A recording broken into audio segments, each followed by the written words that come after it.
Hi everyone, this is the second tutorial and I'm going to start off from where we left. I had given you this particular reference image and some of you recreated it and it was really lovely. Many of you also created your own version of nature theme and it was wonderful. And I also asked you to paint from still life. So why I am asking you to paint from still life or rather sketch from still life is that you get a better perspective of it. Actually copying from any image is easier, but when you draw or sketch from still life you get the right perspective, and in the long run if you keep on practicing this it is especially better. As you can see here, this is a simple sphere, but it appears very realistic because of the way it has been shaded. And if you can see the shading, you will see that it is blended very well. You can't see the lines prominently. Yeah, and in a few places you do see them, and there is also something called as a perspective as well as light and shade. You can see this area where the light is falling from, so whether it is still life or even in a painting you will see that there is a place from where the light comes, and that area is lighter in comparison to where the shadow is. This is called as the core shadow area. So this is where you will see the darkest area, and the place where the sphere touches the surface is also the darkest area. Here you will see that the shadow is always, of course this part is very dark, but the shadow is always lighter than the actual object, as in the darkest area of the sphere. The shadow is lighter than the darkest area of the sphere. So these are the kind of things you should be mindful of when you are sketching, and also how to hold your pencil when you're sketching. Do not hold it tight and like you're writing, not like this.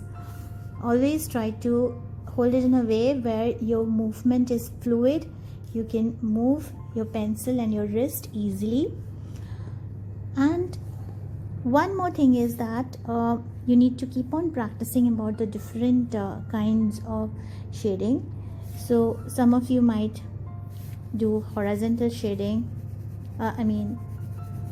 these kind of shading. And also when you're shading, hold your pencil like this, not with the nib pointed, but rather make it sleep,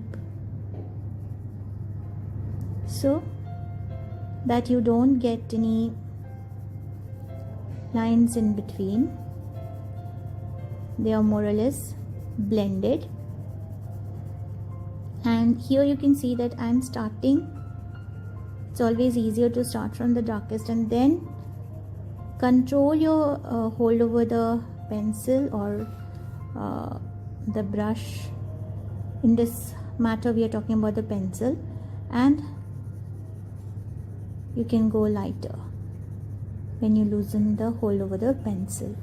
Another way in which you can blend, if you don't have any blending objects, especially in the current situation, is never blend with your finger, because we have oil on our finger. It is better to blend in like this. Cover your blunt side of the pencil with or rather a pencil whose nib is not that sharp. You can just cover it with a tissue and then blend it. That you can do. Also there are different types of hatching. You can cross hatch, and you can make textures also. So whenever there is any furry thing or fluffy object, you can actually manipulate your different shading techniques accordingly. This is more like a solid structure. And again, one more thing I wanted to stress is where the light is. So in this particular cylinder, you can see the light is coming from this side. That's why you can see